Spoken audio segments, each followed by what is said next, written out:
अस्सलामुअलैकुम। Chapter number 3 हमारे पास है न्यूमेरिकल फर्स्ट है 3.1। 20 newton force moves the body with an acceleration of 2 metre per second. What is its mass. तो आपने बताना है इसका मैस क्या होगा। ठीक है, हमारे पास एक 20 न्यूटन फोर्स है, मतलब 20 फोर्स लगाई हुई है एक बॉडी पर विद एन एक्सेलरेशन, और उसका जो एक्सेलरेशन है वो आपके पास आ रहा है 2 मीटर पर सेकंड। ठीक है, व्हाट इज इट्स मैस। तो आपने बताना है इसका मैस क्या होगा। ठीक है, आपने बताना है इसका मैस है क्या होगा।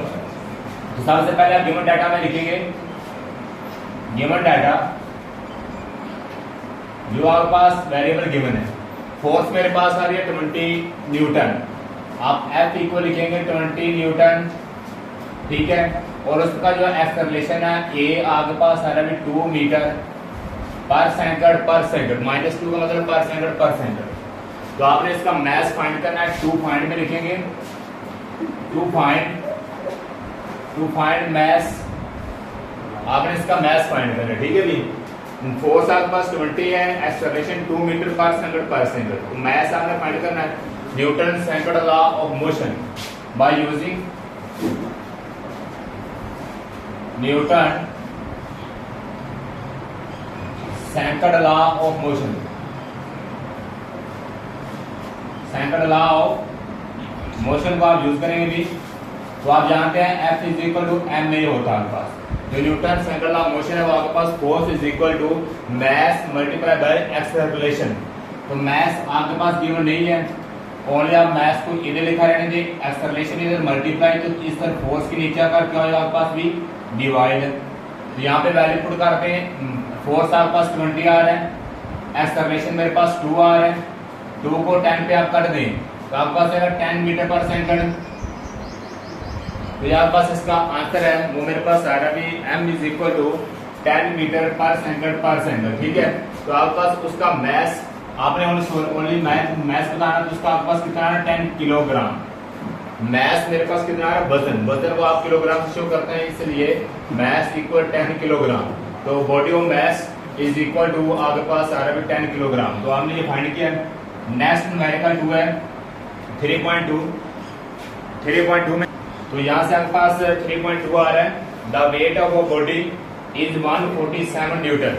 इज कितना है पास में 147 newton. What is its mass. तो आपने इसका भी मैस बताना है, मैस कितना होगा। ठीक है, एक बॉडी का वजन आपके पास 147 न्यूटन है, तो आपने इसका मैस बताना, आपके पास मैस क्या होगा। तो सबसे पहले आप गिवन डाटा में लिखेंगे भी। गिवन डाटा मेरे पास जो वेट आ रहा है W is equal to 147 newton है। ठीक है, आपने मैस फाइंड करना है। इसमें आपके पास एक्सेलरेशन की वैल्यू गिवन ही है। तो आप जानते हैं कि एक्सेलरेशन ग्रेविटेशन में क्या होता है, ग्रेविटेशनल एक्सेलरेशन लिख लें। ग्रेविटेशनल एक्सेलरेशन को शो करेंगे G से इक्वल 10 मीटर पर सेकंड। ठीक है, 10 मीटर पर सेकंड। तो आपके पास ग्रेविटेशनल एक्सेलरेशन की ये वैल्यू आपने ओनली लर्न कर लेनी है, 3 अच्छी तरह से हमारी याद रखनी है। G is equal to 10 metre per second. यहां से आप मैस फाइंड करेंगे। टू फाइंड क्या फाइंड करना है आपने, मैस फाइंड करना है। सोल्यूशन में लिखेंगे, सोल्यूशन में आप कंटिन्यू करेंगे। आप जानते हैं कि W is equal to weight is equal to mass multiply by gravitational acceleration होता है आपके पास। मैस आपके पास गिवन है, मैस मेरे पास एज लिखें W। ग्राम आपके पास मैस के साथ मल्टीप्लाई हो रहा है, तो आप जब W को दूसरी तरफ लेके जाएंगे, W के नीचे अगर आपके पास क्या हो जाएगा डिवाइड। ठीक है, मैस इक्वल W की वैल्यू आपके पास 147 है। ठीक है, और G ग्राम की आपके पास क्या आ रही है ओनली 10। आप इसको 10 पे डिवाइड कर दें तो आपके पास मैथ आ जाएगा 40.7।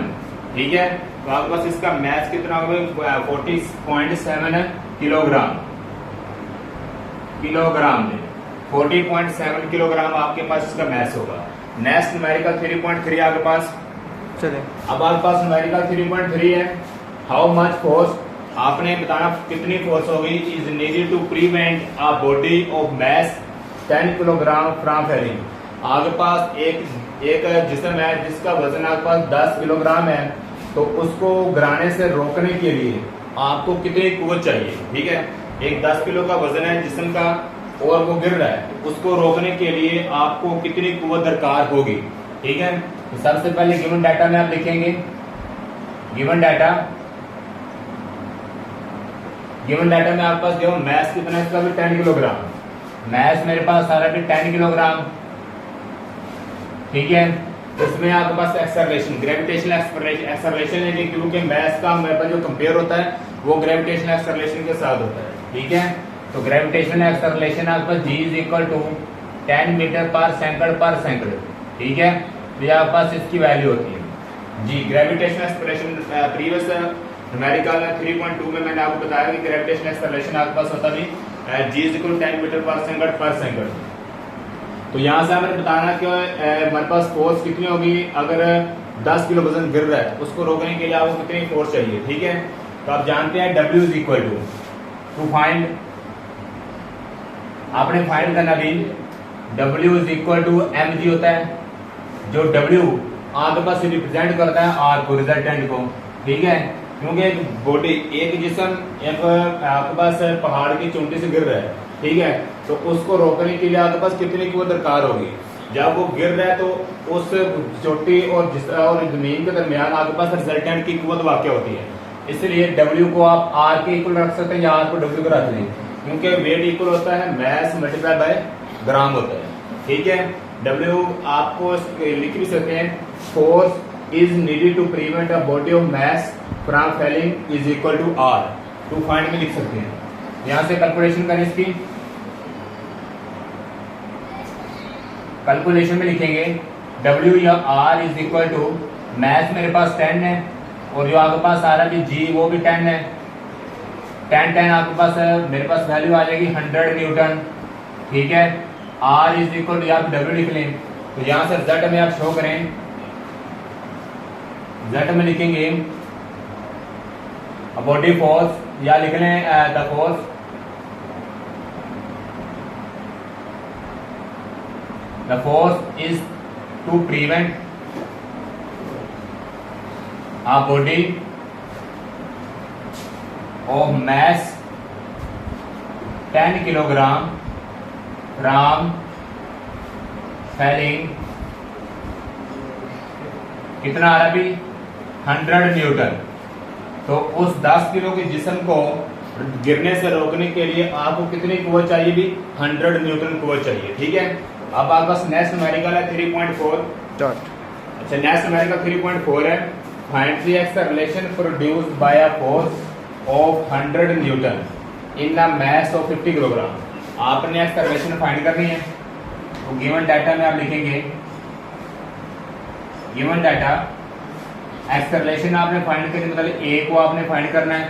एक्सेलरेशन को रिप्रेजेंट करते हैं स्मॉल ए से, बाय अ फोर्स के फोर्स के तहत, और उसकी जो फोर्स कितनी होगी आपके पास 100 न्यूटन होगी। F is equal to 100 newton, यहाँ पास फोर्स है in a mass of 50 kilogram, तो मैस आपके पास कितना आ रहा है? M is equal to 50 kilogram. ठीक है, या फिर एक्सेलरेशन को आप टू फाइंड में रिप्रेजेंट कर लें, टू फाइंड आपने करना भी एक्सेलरेशन को फाइंड करना है। ठीक है, अब यहाँ पे Newton second law of motion, F is equal to आपके पास होता है ma, F is equal to ma, Newton second law of motion. m की वैल्यू आपके पास 50 आ रही है और एक्सेलरेशन के आप एज लिखेंगे। ठीक है, या फिर आप एक्सेलरेशन को इधर रख के m को f के नीचे डिवाइड कर दें, क्योंकि आपने एक्सेलरेशन फाइंड करना है। ठीक है, ऐसा कर लें, a is equal to f over m, m इधर मल्टीप्लाई, दूसरा जाके डिवाइड।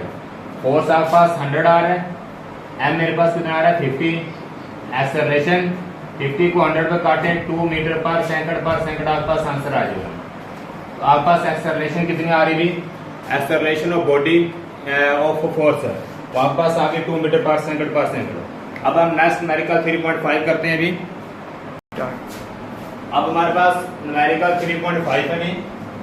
तो जैसे हमने एक देखा कि एक बॉडी है, हैज वेट, उसका जो आपके पास वजन है वो आपके पास 20 न्यूटन है। ठीक है, एक बॉडी, उसका वजन आपके पास कितना रहा अभी 20 न्यूटन है, ठीक है। गिवन डाटा में लिखेंगे weight W is equal to 20 newton, ठीक है। हाउ मच फोर्स, उस पर कितनी फोर्स इज रिक्वायर्ड दरकार होगी टू मूव इट वर्टिकली, अमूदी तौर पर अपवर्ड ऊपर की तरफ with an acceleration of 2 metre per second.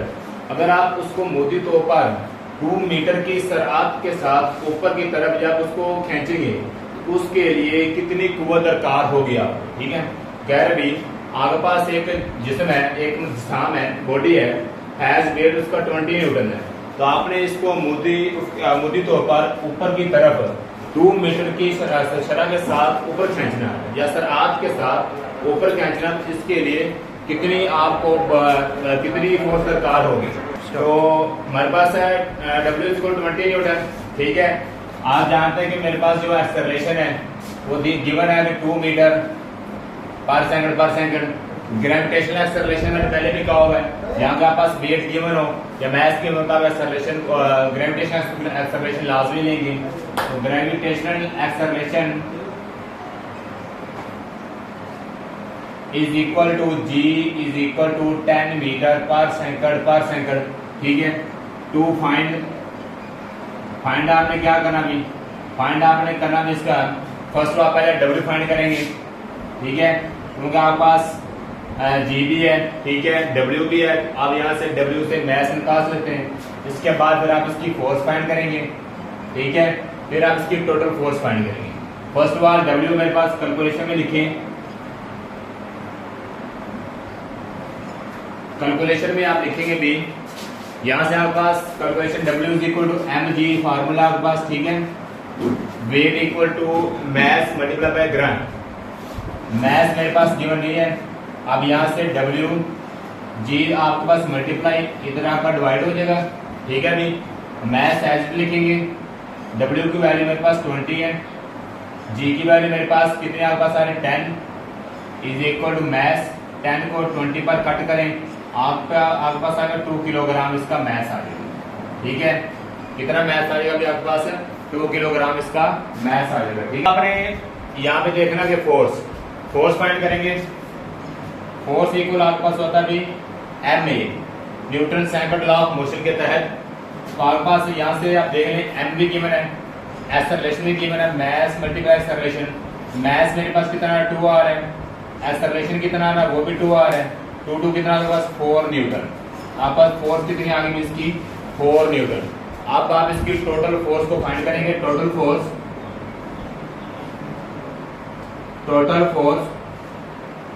Is equal to W plus F। W आपने भी फाइंड, W आपके पास गिवन है 20 न्यूटन है, 20 प्लस F आपके पास अभी कितना है 4 न्यूटन, 4 लिखेंगे, 20 प्लस 4 आपके पास 24 न्यूटन। टोटल फोर्स जो आपके पास आएगी वो कितनी होगी भी 24 न्यूटन होगी, जो कि कैपिटल F होगा, ठीक है। आपके पास ये 24 न्यूटन इसकी टोटल फोर्स बनेगी। मतलब उस 20 किलोग्राम के जिस्म को ऊपर उठाने के लिए मुद्दी तौर पर कितना आपके पास वजन, आपके पास कुव्वत कितनी होनी चाहिए 24 न्यूटन कुव्वत होनी चाहिए। तब आप उस 20 किलोग्राम के जिस्म को, बॉडी को ऊपर अमूदी की तरफ उठा सकते हैं, ठीक है। नेक्स्ट न्यूमेरिकल 3.6 से लेकर 10 तक नेक्स्ट मैं वीडियो में आपको अपलोड करूंगा, ठीक है।